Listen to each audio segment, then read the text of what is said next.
Global සිනර්ජි award 2026 සම්මාන රාත්‍රියේ මෙහි මොහොතේ වෝට්සේජ් හොටෙල් පරිශ්‍රයේදී පැවැත්වෙනවා. ඉතින් අද සම්මානයකට පාත්‍ර වුණ සම්මාන ලාභිනියක් මාත් එක්ක රැඳිලා ඉන්නවා. අයබෝවන්.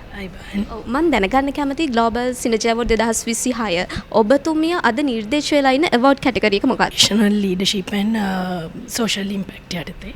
ඔව් අද දවසේ මෙම සම්මාන රාත්‍රිය ගැන මොන වගේ හැඟීමක්ද ඔබතුමියට දැනෙන්නේ? විශේෂයෙන් කාන්තාවක් විදිහට සහ සමාජ සේවිකාවක් ඒ වගේම ලීඩර්ෂිප් සම්බන්ධ විදිහට අපිට වෙන ඇගීම හරිම අවමයි. ඉතින් මේ වගේ අපිව ඇගීමක් කිරීම ගැන ගොඩක්ම සතුටුයි. ඒ වගේම සංවිධායක මණ්ඩලයට අපි ස්තුතියි. ග්ලෝබල් සිනර්ජි අපගේ කණ්ඩායම සිනර්ජි TV අපගේ ක්‍රූ එකත් ඔබතුමියට සුභාශිංසනය පතන ඉදිරි වැඩ කටයුතු සර්පකාරයෙන් සාර්ථක වෙන කියලා. ස්තුතියි.